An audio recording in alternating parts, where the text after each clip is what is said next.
segala peristiwa yang Tuhan izinkan terjadi di dalam kehidupan kami. Karena semua terjadi seizin Tuhan, dan Tuhan menginginkan semua ini untuk kebaikan bagi kami semua.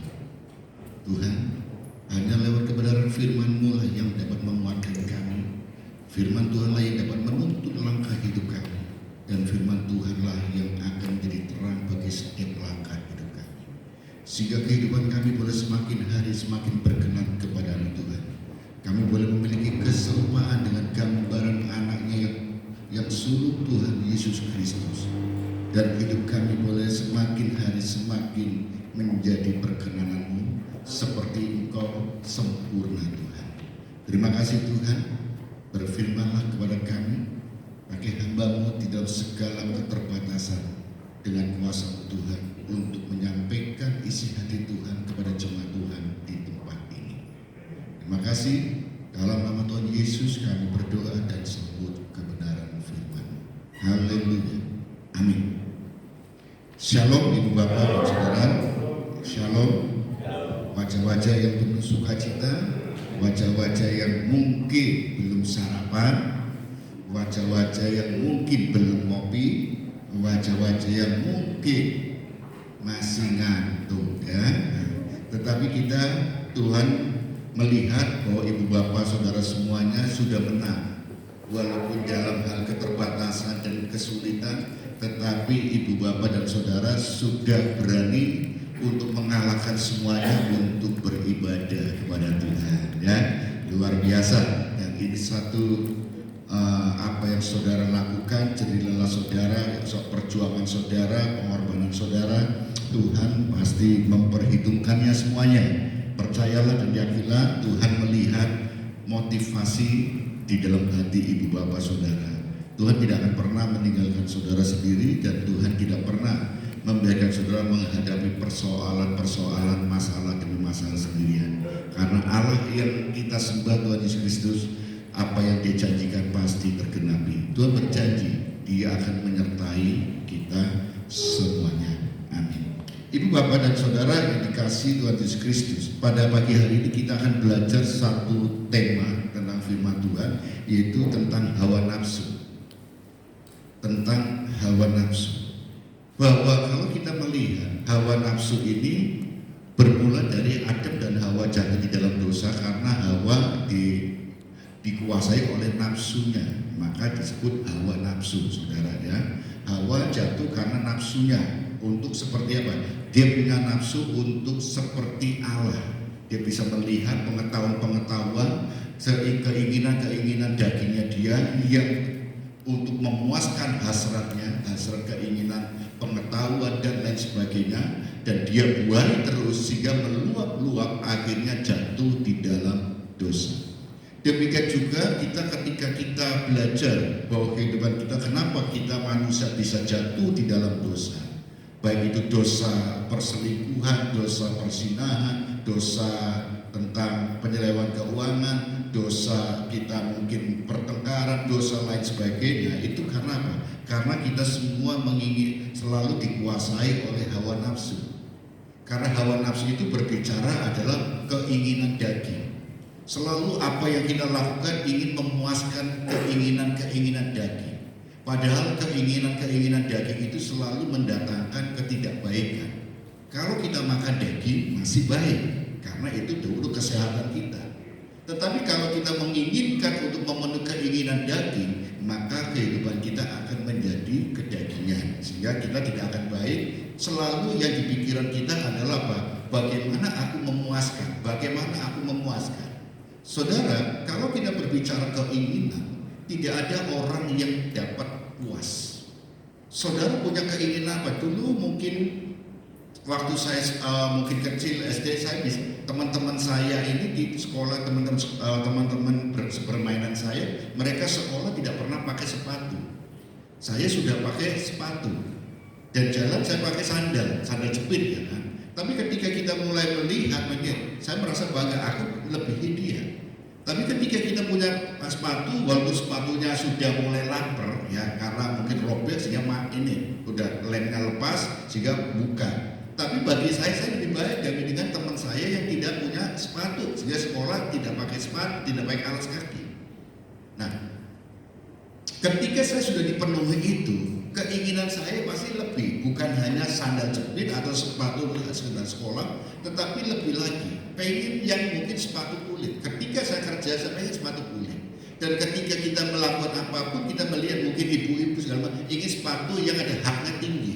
Dulu punya hak tinggi sepatu yang ibu-ibu, hak tinggi yang 2 cm. Nggak puas, punya keinginan pengen yang 5 cm haknya tingginya.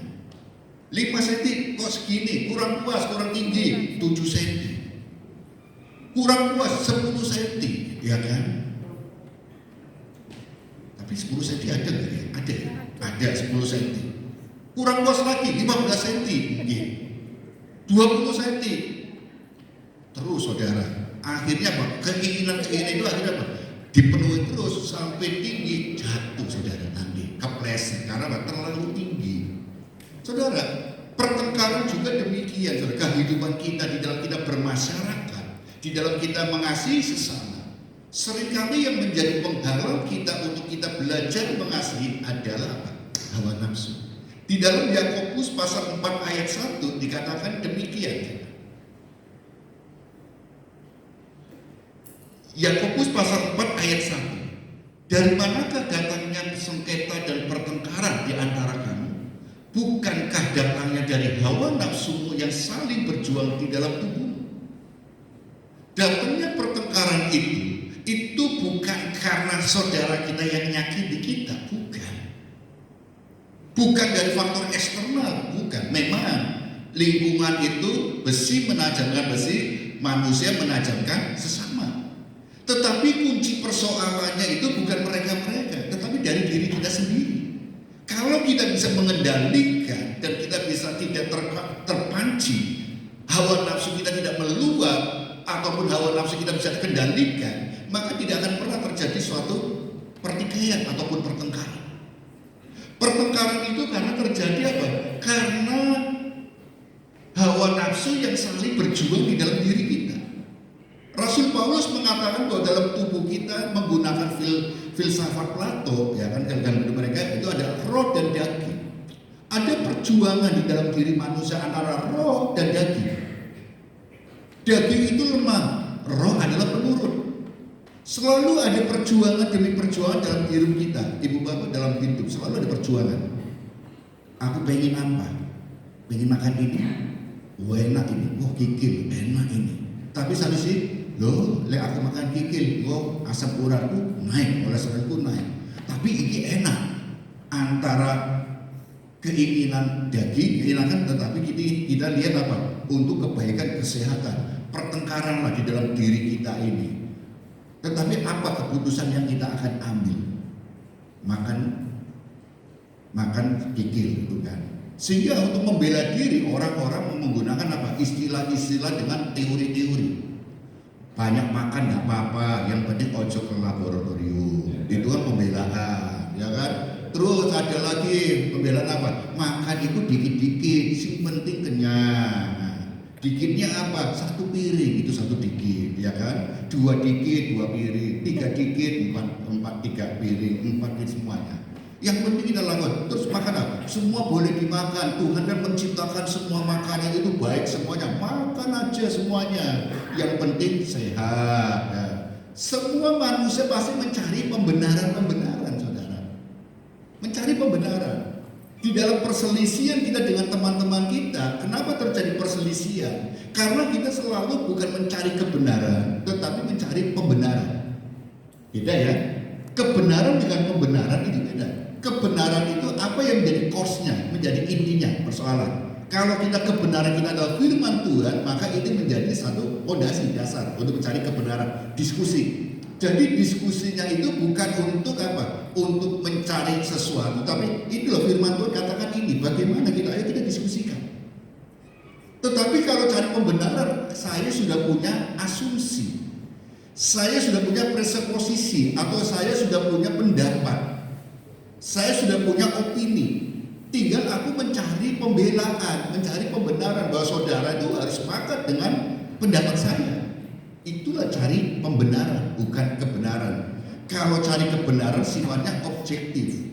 Kalau pembenaran sifatnya adalah subjektif untuk aku. Jadi saudara harus percaya kepada saya, harus setuju dengan pendapat saya. Kalau kebenaran, bisa aja pendapat saya yang keliru, bisa saja pendapat saya yang salah, bisa saja teori saya yang salah, bisa aja apa yang saya sampaikan itu keliru. Maka ketika ditunjukkan kebenaran, terima kasih, inilah kebenaran. Tetapi kalau kita cari pembenaran, maka apapun yang kita lakukan selalu untuk apa? Walaupun aku keliru, aku salah, aku akan mencari alasan untuk membela bahwa saya ini benar. Maka kadang-kadang jujur, hebatnya guru atau dosen ada apa? Selalu benar saudara. Walaupun keliru, tetap diputar-putar untuk benar, alasannya banyak. Kadang-kadang saya juga ngajar, kadang-kadang wah ini keliru, tapi kadang-kadang oh enggak, gini, pokoknya nih, walaupun nanti terakhirnya iya keliru, gitu kan. Tetapi kadang-kadang karena gengsi, nggak mau dipermalukan di depan kelas, ya kita bela sudah ini, saudara. Pembenaran dengan kebenaran, perselisihan karena terjadi apa? Karena hawa nafsu yang saling berjuang di dalam diri. Hawa nafsu. Tinggal kedagingan kita, daging atau roh yang kita turuti. Jika kita mengikuti roh, maka kita ada di dalam kendali Tuhan. Jika kita mengikuti daging, maka kita akan hidup di dalam hawa nafsu kita yang meluap-luap itu. Sehingga apa? Hidup kita gak pernah rasa puas. Hidup kita selalu menginginkan semuanya. Padahal manusia seberapa mampu sih untuk ini? Makan sekuat-kuatnya, kalau kita makan all you can eat, mereka menghitung harga, oh murah ini 100 berapa juta, 120 ribu ini all you can eat.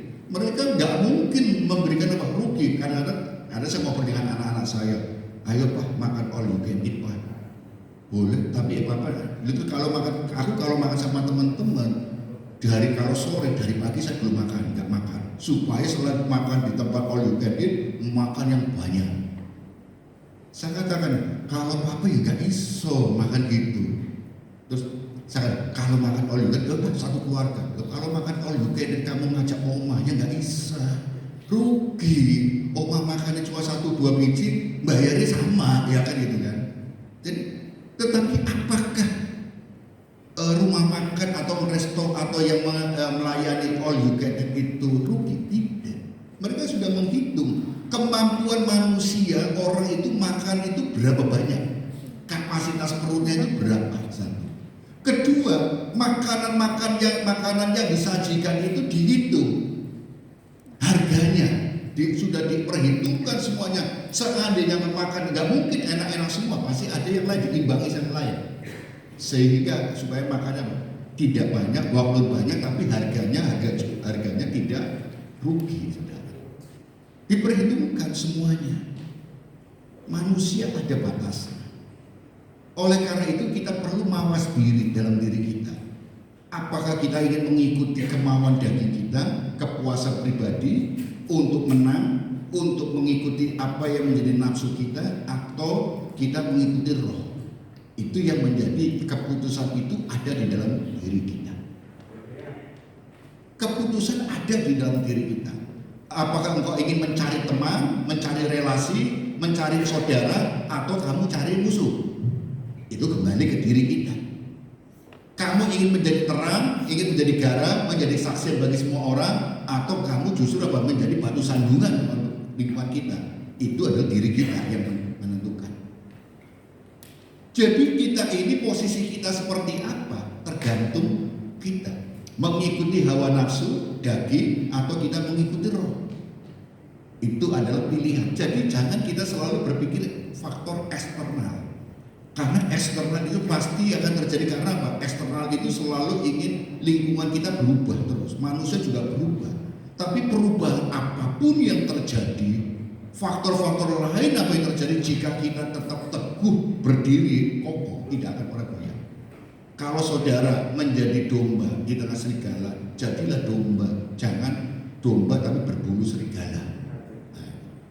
Kalau saudara pergi ke pasar ikan, kalau saudara ke sana. Ya memang sekitar itu bau ikan, tapi saudara tetap dari diri kita. Tidak, bau ikan itu tidak nempel ke diri kita. Kita ada di tengah-tengah dunia yang gelap, yang mungkin bengkok-bengkok, tapi saudara tetap menjadi pribadi saudara yang tetap bisa berdiri kokoh. Itulah yang menjadi keinginan Tuhan untuk saudara. Saudara memiliki di tengah-tengah keluarga mungkin yang tidak seiman, tapi kalau saudara berdiri kokoh dalam iman, percaya kepada Tuhan Yesus Kristus, tidak akan pernah tergoyahkan. Lingkungan sekitar kita justru apa? Dampak kita berdiri kokoh di dalam iman, percaya kepada Tuhan Yesus Kristus dapat berdampak untuk apa? Untuk keluarga kita yang lain. Tetapi kalau kita goyah, keluarga kita tidak seiman dengan kita, kemudian cara hidup kita juga tidak ada bedanya dengan mereka. Mereka ya kan, oh kok Kristen-Kristen. Oh, lihat kayak gitu. Gitu. Justru kita, walaupun lingkungan kita tidak sama, tidak seiman, cara hidup mereka tidak sesuai dengan Tuhan, tetapi tetap kita menjadi kesaksian. Tetap untuk menjunjung tinggi nilai-nilai iman Kristiani dalam hidup kita, itu yang akan menjadi kesaksian untuk semua orang. Sehingga apa? Tidak pernah tergoyah.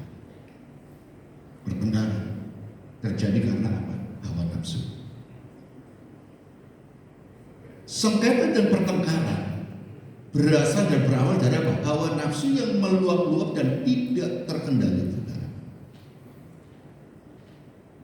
Aku ingin sesuatu. Kadang-kadang dalam perdebatan, karena kami kadang-kadang dulu di asrama anak-anak muda, supaya anak-anak muda itu apa? Kita ingin menunjukkan bahwa saya ini pintar, saya ini pandai, saya ini bisa bercerita, saya ini bisa khotbah.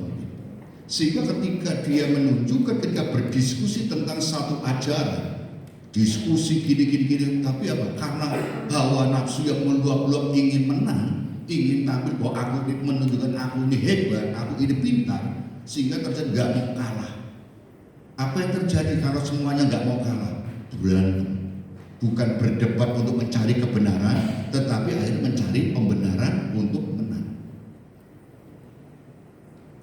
Kehidupan suami istri juga demikian. Jika kita ingin mencari pembenaran atas apa tindakan kita, pertengkaran akan terjadi. Tetapi kalau kita mencari kebenaran, oleh karena itu di dalam pernikahan Kristen harus satu iman.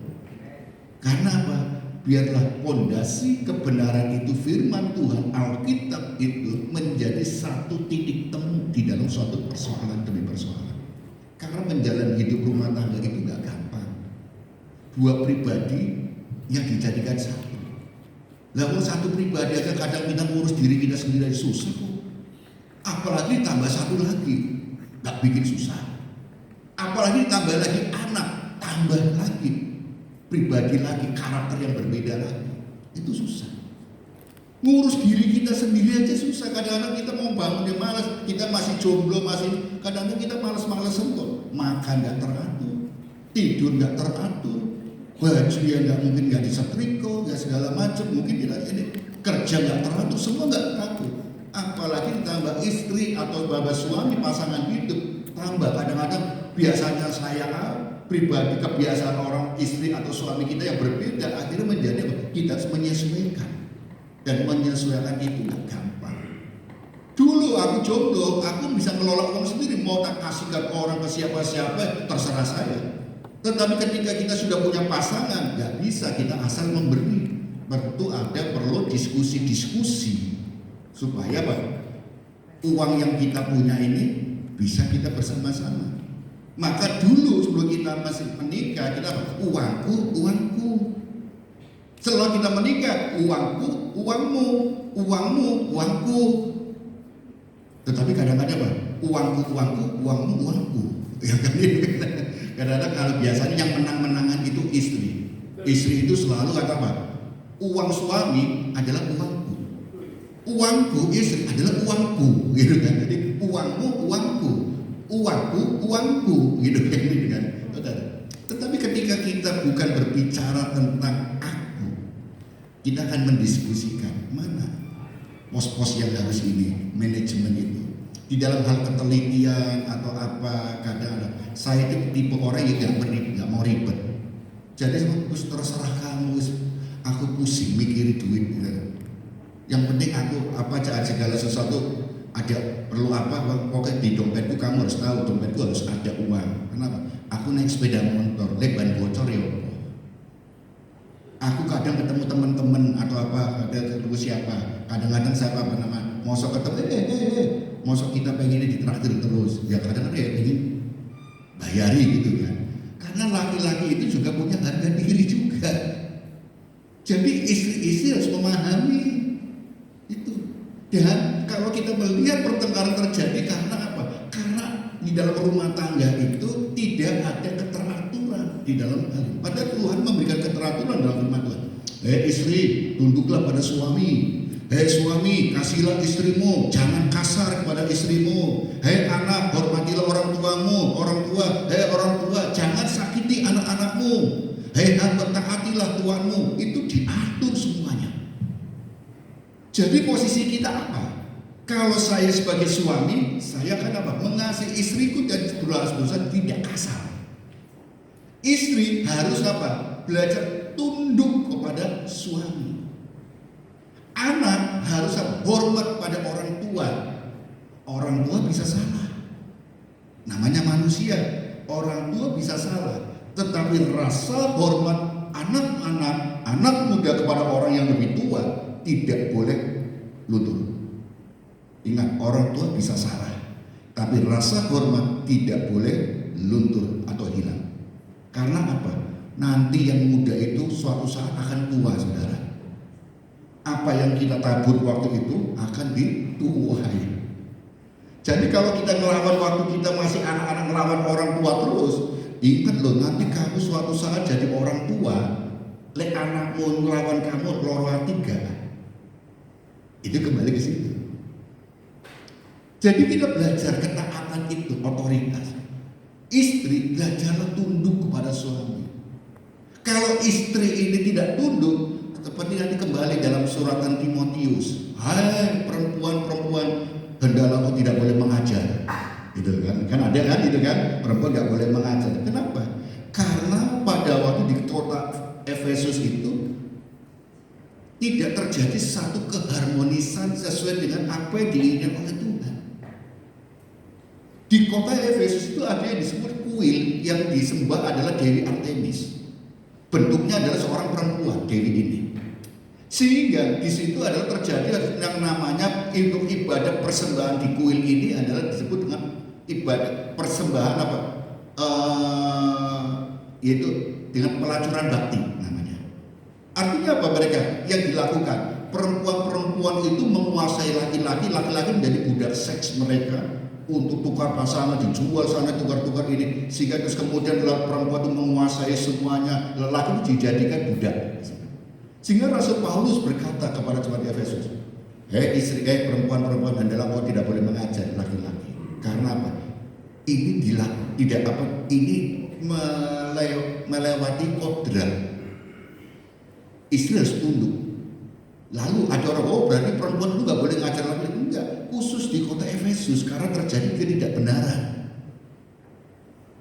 Jika ada keteraturan, istri tunduk, suami mengasihi dan tidak kasar, anak-anak semua, saya yakin semua itu punya peran yang luar biasa. Pertengkaran tidak akan terjadi. Karena apa? Kita akan tunduk kepada kepala. Di situ dikatakan analogikan seperti kita apa? Kristus mengasihi jemaat, segala macam kita lakukan semuanya, itu kan? Itu dianalogikan demikian, diperumpamakan. Maka ketundukan diri kita kepada Tuhan akan berdampak luar biasa. Kristus sebagai kepala gereja, Kristus sebagai kepala tubuh, maka akan mengendalikan semuanya. Pertengkaran tidak akan terjadi. Perselisihan itu wajar. Yang namanya dua pribadi, tak besi menajamkan besi, sesama manusia menajamkan sesamanya, itu terjadi. Tetapi kita tidak pernah dikendalikan oleh hawa nafsu. Orang yang dikendalikan hawa nafsu yang mulai kuat, makan nggak pernah puas, saudara. Maka kemarin siapa yang ngomong kalau makan apa di bis waktu kita ke Batu, taruh di lapangan pisau tak Makan pisau, pokoknya istilahnya pisaunya itu apa? Sebelum makan pisaunya taruh di leher dulu gitu kan. Ya jangan. Gimana mau makan pisaunya taruh di leher ya kan. Makan oleh secukupnya. Cukup itu indah, saudara. Ya. Ya lihat saudara. Ingatlah saudara. Jika hati dan pikiran dibawa kendali Tuhan, maka akan terhindar dari pertengkaran. Hati dan pikiran di dalam kendali Tuhan, pertengkaran akan dihindari, akan minim sekali. Karena apa? Kita ini di hadapan Tuhan itu seperti apa? Hanya di dalam penundukan diri kepada Tuhan, dipimpin oleh Roh Kuduslah, kita bisa melakukan apa yang menjadi Tuhan kehendak. Maka di dalam kehidupan manusia, apakah manusia yang kita kerjakan orang Kristen itu bisa gagal? Apakah istilah kegagalan itu ada dalam diri kamus orang Kristen, orang percaya? Di dalam kamus orang percaya, kita sebagai orang Kristen, kegagalan itu tidak ada. Saya katakan pada ibu bapak, di dalam kamus orang Kristen, orang percaya, kegagalan tidak ada. Karena apa? Kita melakukan kehendak Tuhan. Kenapa kita bisa gagal? Karena kita punya target. Kalau kita tidak memenuhi target, maka gagal. Padahal hidup kita ini adalah melakukan kehendak Bapa, kehendak Tuhan. Orang percaya itu melakukan kehendak Bapa, bukan kehendakku. Kalau aku melakukan kehendakku, maka tidak tercapai, gagal.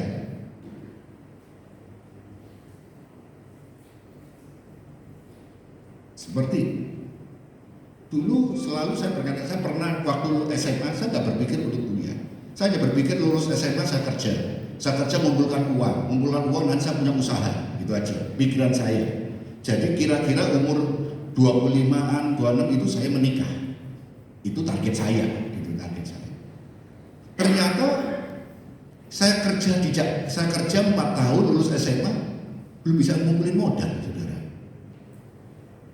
Apakah saya disebut gagal? Kalau saya punya target 4 tahun itu saya kumpulkan modal, saya terus dan tidak ada modalnya, nggak terkumpul, saya gagal.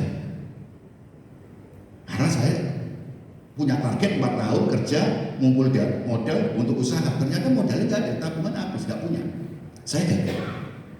Tetapi ketika saya percaya kepada Tuhan Yesus, saya melakukan apa yang saya ini, lakukan apa yang saya harus jalani. Pokoknya kita ini hari ini lebih baik dari hari kemarin, hari esok harus lebih baik dari hari ini. Kita melakukan semuanya seperti apa? Seperti untuk Tuhan, sudah lakukan aja. Tuhan akan tuntun kita. Walaupun saya 25 tahun, target saya 25 tahun, 26 tahun menikah, ternyata belum menikah. Padahal saya kurang ganteng apa gitu ya. Terima kasih Pak Bagio. Tapi gak ini.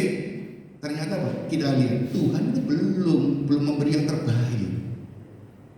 Maka ketika kita belum mendapat apa, selalu saya ingat apa yang menjadi pesan daripada ibu asrama saya. Sebelum kamu menikah, belum ada, buka mata lebar-lebar. Buka hati lebar-lebar. Ketika kamu sudah menikah, tutup matamu dan hatimu hanya untuk Dia. Jadi ketika kamu belum menikah, buka mana yang terbaik dari Tuhan. Setelah kau sudah mendapatkan jodoh, apapun yang terjadi ini dari Tuhan. Asal apa? Lakukan kebenaran firman Tuhan. Dan apa yang terjadi? Hampir umur 30 saya ditemukan mawar berduri, saudara. Jarang senyum, tapi aku melihat di dalam mawar yang berduri ada keindahan, saudara. Kan mawar berduri kan kalau mau diambil itu durinya banyak, tapi kalau sudah bisa dipetik, dijual, saudara. Jadi jangan lihat apa dari luarnya, poles dulu, saudara, dipoles.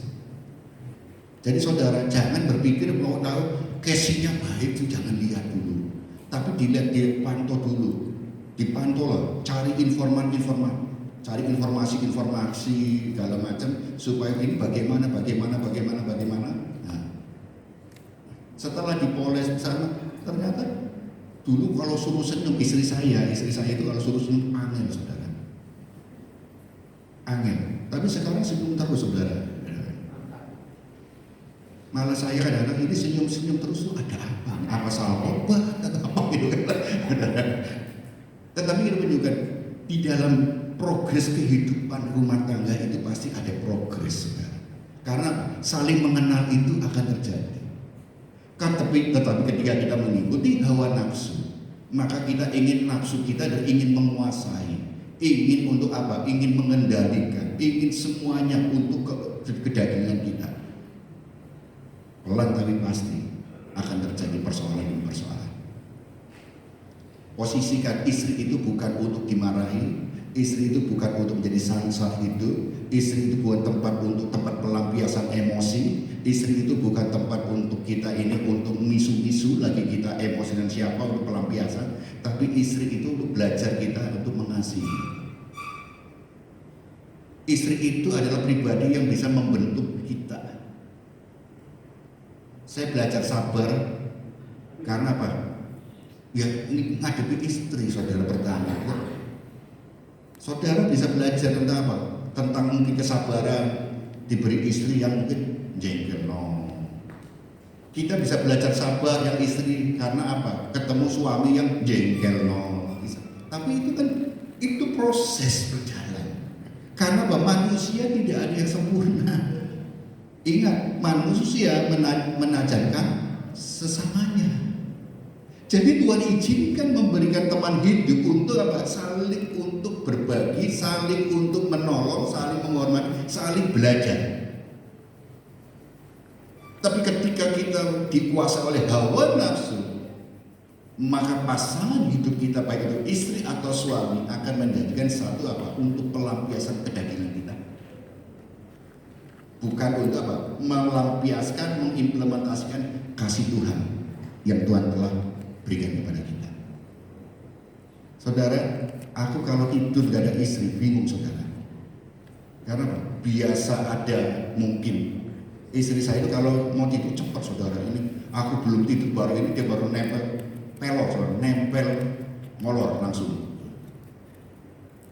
Saya kadang-kadang tidur malam, bentar terus tidur. Kadang-kadang tangan dia blok, oh berarti masih ada kehidupan. Aku udah gitu kan.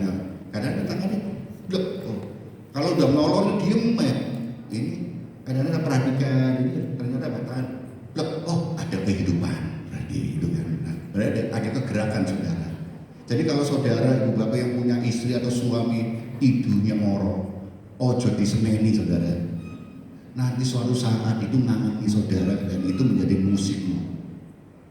Karena setiap pribadi itu pasal kita punya apa? Kebiasaan-kebiasaan. Pertama itu membuat kita itu terganggu. Lama-lama ini bikin kangen. Coba aja. Karena apa? Pergaulan sudah menjadi kebiasaan bersama-sama.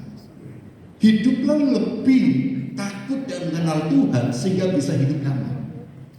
Ketika hidup saudara dikendalikan oleh Roh Kudus, bukan oleh daging, maka ada damai. Karena Roh Kudus adalah roh damai sejahtera untuk kita. Masalah apapun yang kita hadapi, persoalan yang ada, ataupun orang-orang yang jengkelkan, semuanya kesulitan yang ada, itu Tuhan izinkan. Orang-orang sekitar kita yang mungkin jengkel, Tuhan izin untuk kita hadapi, untuk kebaikan kita. Jembatan apa? Untuk kita mengenal Tuhan lebih lagi. Coba kalau orangnya baik-baik semua, saudara, doanya gak kencang. Tapi kalau ada orang yang jengkel, doanya Tuhan kok itu jengkel teman. Tuhan kok itu kok ada orang yang model seperti ini. Kita pasti ingat Tuhan langsung. Maka kalau ada orang yang mungkin syukuri, berarti Tuhan punya rencana, Tuhan punya apa kehendak untuk kita memperbaiki lebih. Karena apa? Yang ada di sekitar kita, kalau Tuhan tidak izinkan, tidak akan pernah terjadi. Kalau Tuhan tidak sehelai rambut pun, kalau Tuhan tidak izinkan, tidak akan sampai terjatuh rambut kita rontok. Kalau Tuhan izinkan, rambut kita dari putih jadi hitam Kalau suami izinkan, istri-istri bisa dari putih ubanan bisa jadi hitam lagi, disemir saudara. Kalau nggak diizinkan ya enggak, ya kan itu kan. Jadi kalau kita melihat ini, damai sejahtera itu penting, yaitu dengan takut dan mengenal Tuhan. Saudara, kalau kita mau jujur, apa sih DNA orang percaya? DNA orang percaya adalah mengasihi. Karena kita lahir dari kasih Tuhan, hidup dari anugerah Tuhan, yaitu Tuhan yang mengasihi kita. Maka itu sudah menjadi benih dalam diri kita, mengasihi. Maka orang percaya selalu apa? DNA adalah ingin mengasihi, bukan untuk menyakiti, bukan untuk mengasari, bukan untuk menjatuhkan, bukan untuk menghukum, bukan untuk memvonis, tetapi DNA mengasihi itu ingin membangkitkan, mengangkat orang yang lemah untuk menjadi bangkit berdiri, untuk mengangkat orang yang sakit untuk mereka punya semangat lagi. Orang yang mungkin dia mengalami kesulitan, kita ingin berusaha untuk menolong dia untuk menemukan jalan. Itulah DNA mengasihi, mengangkat orang, mengorangkan, memberikan dia satu kepercayaan diri, memberikan mereka suatu pengharapan yang baru dalam Tuhan. Dan DNA yang kedua adalah mengampuni. Ini DNA orang Kristen. Maka kalau kita punya mengampuni, hidup itu akan lego sekarang, tenang kita akan. Karena apa? Justru kalau kita tidak mau mengampuni, sakit hati itu jadi penyakit. Lepaskanlah pengampunan. Karena di dalam doa Bapa kami yang Ibu Bapak sering baca kalau tiap ibadah itu apa? Ampunilah orang yang bersalah kepada kami, seperti aku mengampuni mereka. Kalau kita ingin mengampuni orang yang bersalah kepada, maka Tuhan akan mengampuni kita. Kalau kita tidak mengampuni orang yang bersalah kepada kami, maka Tuhan tidak akan mengampuni. Jadi pengampunan itu seperti apa? Cermin diri. Kalau kamu mengampuni orang yang bersalah, maka Tuhan mengampuni. Bapa di surga mengampuni. Tapi kalau kamu tidak mengampuni orang itu, Bapa di surga tidak mengampuni diri kita. Maka lepaslah pengampunan. Pengampunan itu menjadi seperti sumber mata air yang dialirkan. Jadi hidup kita bukan mencari musuh, tapi mencari saudara. Orang boleh menjengkelkan, biarkan. Apa yang mereka tabur, kita akan menuai. Saya selalu berkata demikian dalam pemahaman saya. Yang penting kita ini hidup di dalam kebenaran Tuhan. Orang lain dari eksternal mereka yang jahat untuk kita, silakan. Kalau kita benar di hadapan Tuhan, Tuhan akan bela kita. Orang lain mereka yang jahat, urusannya dengan Tuhan. Di dalam Tuhan membentuk kita, di dalam Tuhan ingin mengangkat kita, di dalam Tuhan mempromosikan kita. Tuhan bisa memakai orang-orang, baik yang baik, orang yang jahat, orang apapun bisa Tuhan pakai. Tetapi orang yang Tuhan pakai ini, jika motifnya salah, keliru, ingin menjatuhkan orang, urusannya dengan Tuhan. Kita nggak peduli dengan mereka. Yang kita peduli karena diri kita selalu hidup benar di hadapan Tuhan. Jangan peduli kita. Kalau kita mempedulikan mereka, kita nggak akan bisa berkembang, nggak bisa maju. Kalau kita ingin berusaha menyenangkan semua orang, nggak akan bisa. Tuhan Yesus, dia sebaik apa Tuhan Yesus lakukan, sebenar apa Tuhan Yesus lakukan, tapi tidak semua orang suka apa yang dilakukan Tuhan Yesus. Jadi kita jangan fokus ke orang lain, fokuslah kepada diri kita. Hidup kita sudah benar atau tidak? Evaluasi diri kita, apakah kita sudah melakukan sesuatu yang benar atau tidak? Urusan mereka jangan, silakan urusan Tuhan. Karena apa? Tugas kita, Tuhan meringankan kita tidak boleh menghakimi. Penghakiman itu adalah urusan Tuhan. Benar. Dan yang menjadi penghalang adalah seringkali adalah hawa nafsu. Ketika DNA kita adalah mengasihi, mengampuni, tetapi kenapa kita tidak bisa mengasihi dan tidak mengampuni? Hawa nafsu itu jadi penghalang kita. Oleh karena itulah, mari kita buang, kalahkanlah hawa nafsu itu, supaya hidup kita semakin ada di dalam perkenanan Tuhan. Karena apa? Hawa nafsu itu yang menjadi penghalang relasi kita dengan Tuhan. Penghalang Hawa nafsu itu menjadi penghalang kita untuk menikmati berkat-berkat Tuhan. Hawa nafsu itu menjadi penghalang kita untuk belajar bersyukur kepada Tuhan.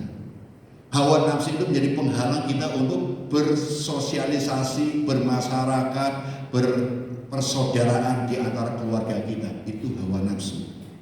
Biasanya keluarga itu masalah warisan itu terjadi. Ketika menghitung warisan, ribut sana sini ini, akhirnya apa? Terjadi pertikaian. Warisan adalah hak bersama, memang tidak punya. Tapi mari bicarakan bersama. Kadang saya berpikir gini, warisan, aku nggak pernah aku nggak pernah mengelola, aku nggak pernah membeli, aku nggak. Tapi ya sudah, dia beli bersama.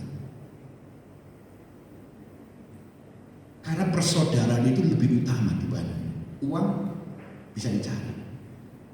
Persaudaraan, kekeluargaan tidak bisa dihilangkan. Ketika kita butuh sesuatu, siapa yang akan membantu kita? Saudara-saudara kita. Nilainya lebih. Harta bisa hilang. Harta bisa kita cari. Saudara itu adalah orang yang akan memberikan penghiburan kita. Harta tidak bisa memberi penghiburan. Justru harta kalau kita tidak bisa mengendalikan akan menjirat kita, akan membawa kita jatuh. Tapi saudara di dalam Tuhan, saudara di dalam Kristus, dia akan ketika kita jatuh atau lemah, dia akan berusaha dengan DNA kasihnya untuk mengangkat kita. Jadi itu yang harus kita pertahankan. Karena DNA kita adalah mengasihi, mengampuni, buang hawa nafsu perkara ini sebagai penghalang. Saudara yang kasih Tuhan Yesus, mengapa kita harus mengampuni, harus mengalahkan hawa nafsu? Yang pertama, hawa nafsu itu sebagai penghalang doa, saudara. Coba kita lihat di dalam Yakobus pasal 4 ayat 3. Apakah atau kamu berdoa juga, tetapi kamu tidak menerima apa-apa karena kamu salah berdoa. Sebab yang kamu minta itu hendak kamu habiskan untuk memuaskan hawa nafsu. Kamu gak akan bisa berdoa kalau kamu mengikuti hawa nafsu. Ketika kamu berdoa, kita berdoa selalu pikiran apa? Aku pengen apa ya? Coba saudara, kalau saudara lagi pengen rujak kikil ataupun rujak cingur ataupun sedang mengingat rawon, doa pikiran rawon, nah itu kan, nah ya rawon ini kan pasti bisa doa enggak bisa doa.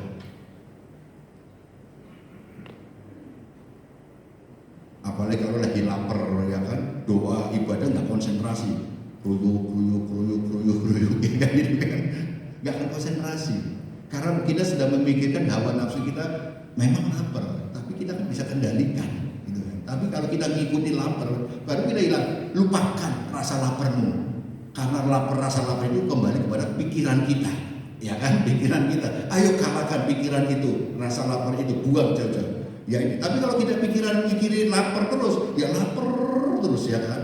Coba saudara kalau lagi sibuk kerja, nggak makan nggak terasa, nggak terasa laparnya.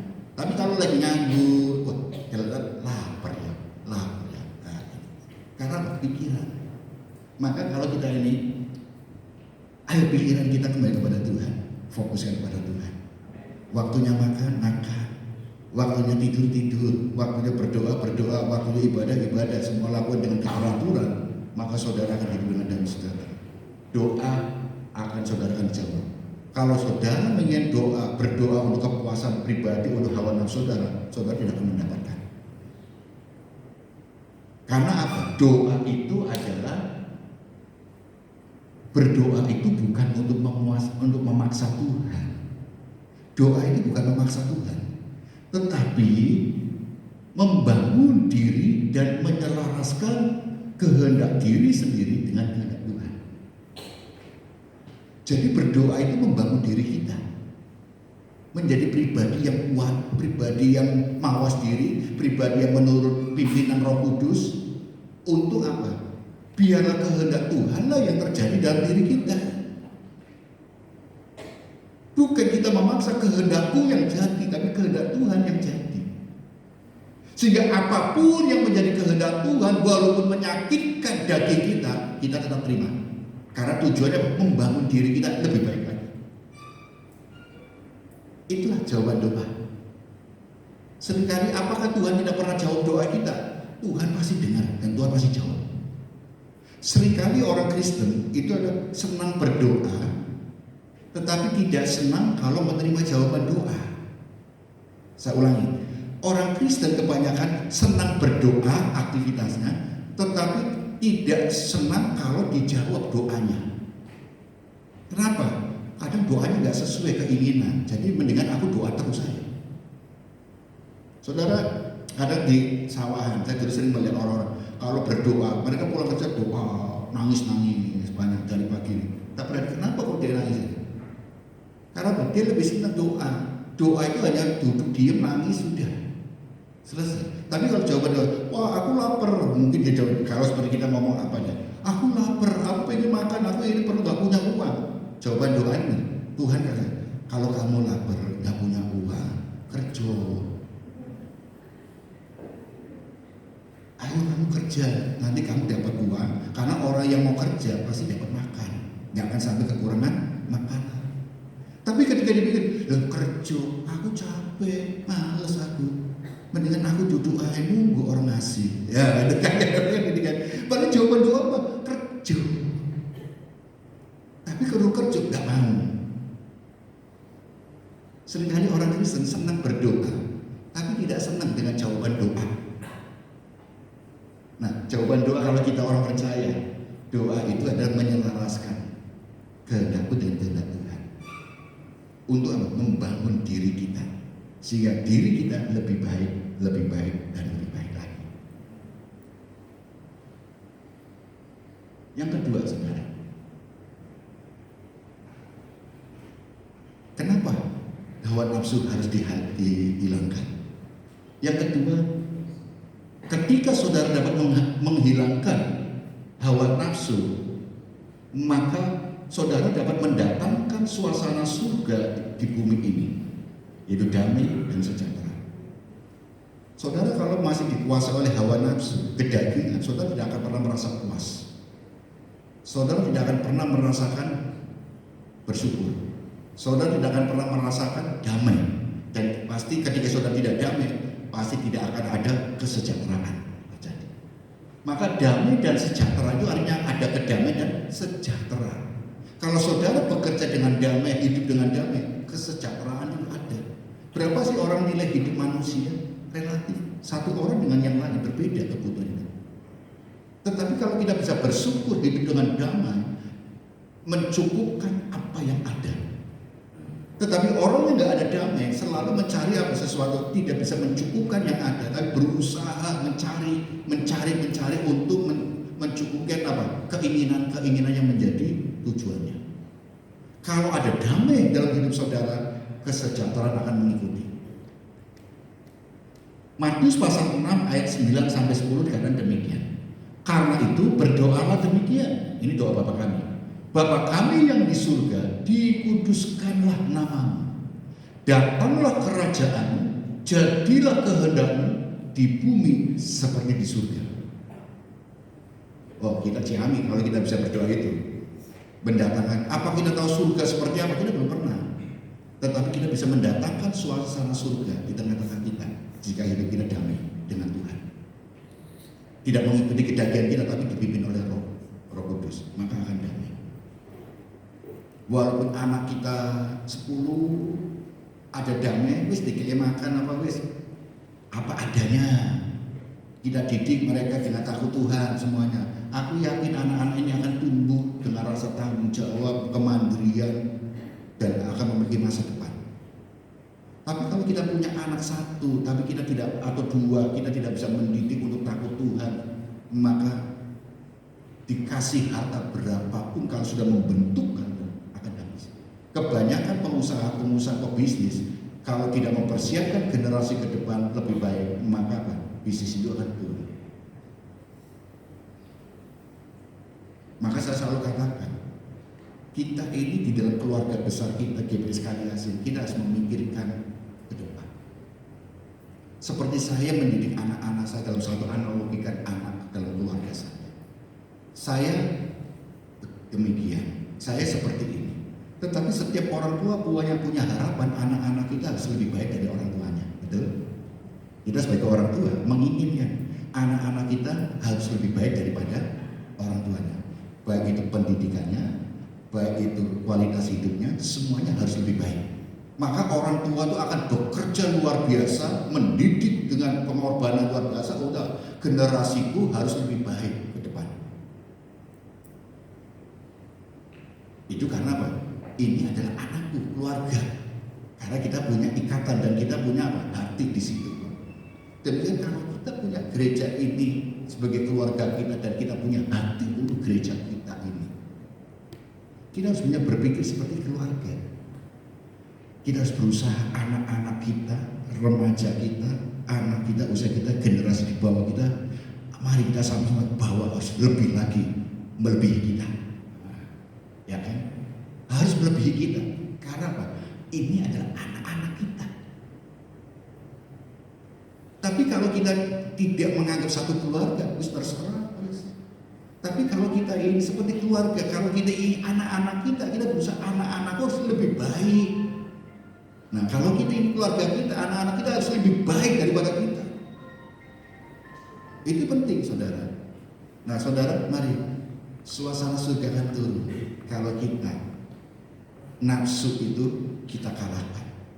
Nafsu untuk menjatuhkan, nafsu untuk menang sendiri, nafsu untuk mempermalukan, nafsu-nafsu yang lain kita kalahkan, tetapi kita terikat untuk kata saling bergandengan tangan, maka itu akan luar biasa.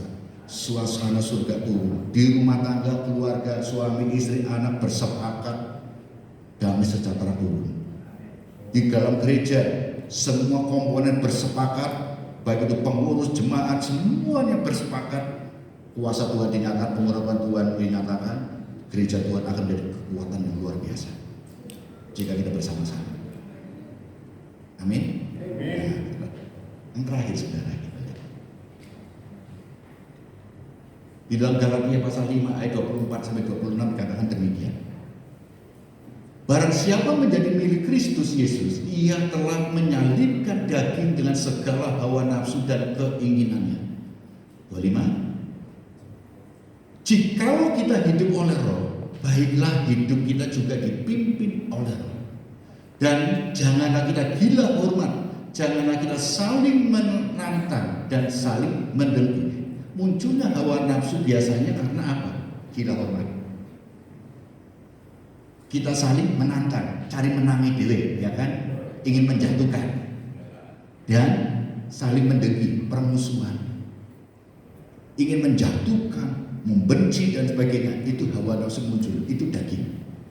Tetapi kalau kita dipimpin oleh Roh, karena kita di dalam Kristus, lahir daripada Roh Allah yang menghidupkan kita, manusia hidup karena apa? Dihembuskan nafas hidup Allah, maka kita hidup di dalam pimpinan Roh Kudus. Di dalam Kejadian pasal 2 ayat 7, manusia hidup dari mana? Diciptakan dari debu tanah, tetapi hidupnya apa? Dihembuskan nafas hidup oleh Allah sehingga manusia disebut manusia yang hidup. Jadi manusia yang membedakan manusia dengan ciptaan yang lain adalah apa? Manusia hidup karena Roh Allah. Maka ketika manusia dipanggil oleh Tuhan, pada waktu ada kematian tiba menjemput kita, tubuh jasmania kembali yang tercipta dari debu tanah, maka akan kembali ke debu tanah. Tetapi roh yang menghidupkan manusia tersebut akan kembali kepada yang empunya, yaitu Tuhan Yesus. Jadi saudara ini, ibu bapak semua hidup itu karena apa? Dipimpin roh. Saudara harus hidup dalam kendali Tuhan, maka hawa nafsu tidak akan pernah untuk membuangi saudara. Kedengkian, ya kan? Kalau kita lihat ini kan, gila hormat, saling menantang dan saling mendengki kita akan tahu. Sehingga kekuatan kita itu luar biasa. Saudara akan hidup menikmati damai sejahtera. Jadi saudara, bagaimana kita menghilangkan hawa nafsu? Hidup dalam pimpinan Roh Kudus. Ketika dipimpin oleh Roh Kudus, maka buah roh itu akan muncul. Sesama itu apa? Itu adalah Tuhan, adalah alat atau sarana Tuhan untuk membentuk kita, untuk memproses kita, untuk kita semakin hidup kita semakin berkualitas, sehingga buah roh itu muncul, buah roh itu muncul. Ya, sebagai penutup kita lihat, renungkanlah. Kita akan dihadapkan dengan orang-orang, karena kita adalah makhluk sosial. Kita berjumpa dengan orang-orang, baik yang menyenangkan atau tidak, dengan berbagai macam karakter. Tetapi saudara harus paham, ketika saudara menghadapi orang mungkin yang menjengkelkan, saudara harus memiliki pemahaman. Bencilah sifatnya. Kalau saudara boleh benci, bencilah sifatnya dan perbuatannya, bukan orangnya. Jangan benci orangnya, bencilah sifat dan perbuatannya. Kenapa?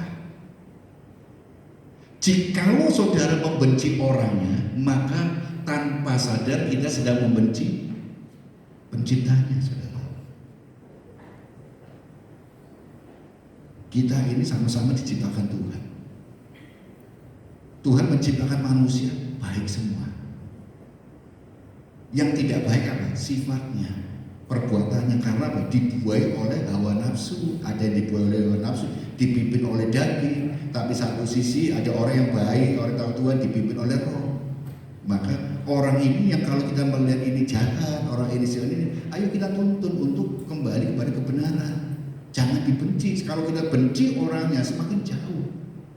Bencilah perbuatannya, bencilah sifatnya, tetapi orangnya jangan dibenci. Justru itu menjadi sarana kita untuk berbagi kasih untuk dia ini dibangkitkan kembali, diangkat kembali. Karena kita ini harus hidup menjadi kesaksian. Jadi identitas kita adalah garam dan terang bagi dunia. Identitas kita. Bagaimana kita belajar identitas kita kalau hidup kita tidak benar? Nah, inilah saudara yang dikasih Tuhan Yesus Kristus. Oleh sebab itu, saya ulangi, bencilah sifat dan perbuatannya, bukan orangnya. Jikalau membenci orangnya, maka tanpa sadar kita sedang membenci penciptanya. Amin firman Tuhan. Mari kita tunduk kepala. Saya undang semua tim.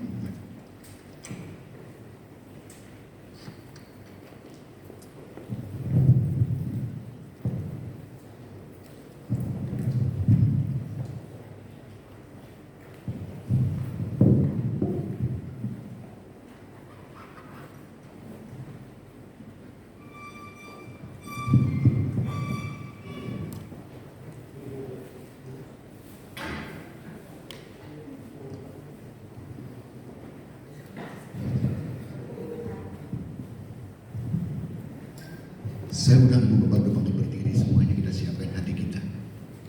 Saya berikan kesempatan Ibu Bapak untuk berdoa secara pribadi. Introspeksilah, evaluasilah.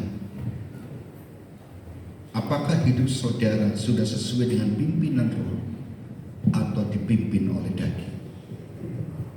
Daging adalah lemah, tapi roh adalah penuh. Tetapi ketika saudara hidup dipimpin oleh daging, maka kebinasaanlah yang akan saudara petik. Hidup saudara akan dikuasai oleh hawa nafsu, nafsu keserakahan, nafsu ingin menang sendiri, nafsu untuk menjatuhkan, nafsu untuk memuaskan hasrat pribadi, nafsu untuk kepuasan, untuk menang di atas penderitaan orang, nafsu untuk kita memperoleh apa menjadi keinginan-keinginan saudara.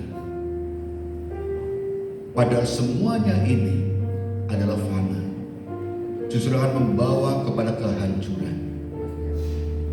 Tetapi hendaklah saudara hidup di dalam pimpinan Roh Kudus yang akan membawa kepada kedamaian dan kesejahteraan, sehingga saudara dapat berdoa, dan di dalam doa-doa saudara, saudara bisa menangkap apa maksud dan kehendak Tuhan untuk membangun diri saudara dan untuk kebaikan saudara. Karena setiap dari Tuhan itu yang terbaik. Haleluya.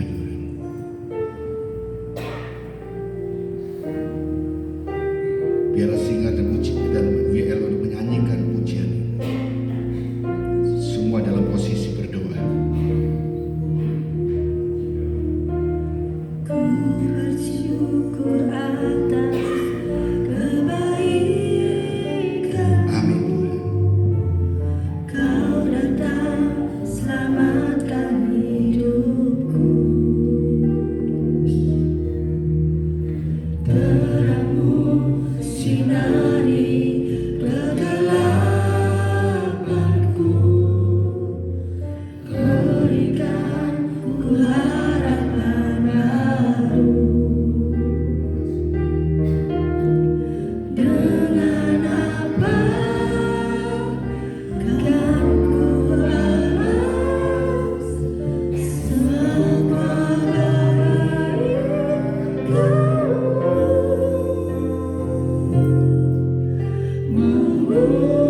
Memujimu, menyembahmu, memberikan hidupku bagi kemuliaan-Mu, melakukan semua firman-Mu. Itu yang ku bisa, itu yang ku lakukan. Mari kita akan pujian bersama-sama yang lahir dari kedalaman hati saudara dengan ketulusan hati mengakui rasa syukur kita atas kebaikan Tuhan. Ku bersyukur atas kebaikan-Mu. Kau datang selamatkan hidupku. Terangmu sinari kegelapanku. Berikan ku harapan baru. Dengan apa kan ku balas semua kebaikan-Mu?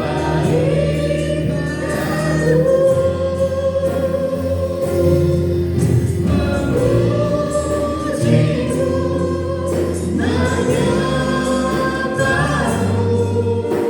menyembahmu, memberikan hidupku bagi kemuliaan-Mu, melakukan semua firman-Mu. Itu yang ku bisa, itu yang ku lakukan. Saudara, selalu belajar untuk bersyukur karena kebaikan Tuhan tidak pernah berkurang kepada saudara. Kebaikan Tuhan terus mengalir kepada ibu bapa dan saudara. Tuhan tidak pernah ingkar janji dan Tuhan tidak pernah meninggalkan saudara. Karena Tuhan telah mengasihi kita, karena Tuhan itu kasih, maka kasih tidak akan pernah berkurang kepada saudara. Tetapi seringkali kitalah yang lari daripada kasih itu. Kitalah yang memungkiri dari kasih itu. Karena kita terikat atau mengikuti hawa nafsu kita. Nafsu kedagingan hidup di dalam dipimpin oleh kedagingan kita. Tapi hendaklah kita sebagai orang percaya, karena kita lahir dari Tuhan, kita hidup dari Roh Allah, maka hiduplah dipimpin oleh Roh. Saudara, angkat tanganmu saudara yang mengalami beban berat, ada pergumulan, ada sakit penyakit, ataupun pengharapan yang lain. Saya akan berdoa untuk saudara semuanya. Di dalam nama Tuhan Yesus Kristus kami berdoa Tuhan untuk tangan ataupun jiwa-jiwa jemaat Tuhan tempat ini yang sedang bergumul di dalam kehidupannya, baik untuk keluarga, rumah tangga. Berilah damai sejahtera untuk mereka semua. Yang bergumul untuk teman hidup Tuhan memberikan yang terbaik untuk mereka Tuhan. Yang sedang berjuang untuk proses pemulihan kesehatan, Tuhan memberikan pemulihan kesehatannya sehingga boleh pulih dan sembuh kembali. Yang sedang menanti atau menunggu mencari pekerjaan, kuatkan teguhkan mereka, karena Tuhan pasti akan memberikan pekerjaan yang terbaik untuk mereka. Yang sedang studi Tuhan, percayalah bahwa Tuhan akan menuntun untuk memperoleh masa depan dalam studinya sehingga mendapatkan pendidikan yang terbaik untuk anak-anak ataupun untuk adik-adik kami ya. Tuhan, percayalah Tuhan tidak pernah meninggalkan saudara di dalam setiap pergumulan-pergumulan masalah yang saudara hadapi. Apa menjadi pengharapan-pengharapan saudara, apa menjadi doa-doa saudara, percayalah Tuhan pasti memberi yang terbaik untuk saudara. Tuhan sayang, Tuhan cinta, kebaikannya selalu mengalir kepada saudara. Tangannya selalu mengangkat dan mengangkat. Penghiburannya selalu menghibur saudara walaupun saudara mengalami kesendirian. Tuhan tidak pernah meninggalkan saudara. Terima kasih. Terima kasih Tuhan. Mau berdoa untuk rekan kami yang tidak hadir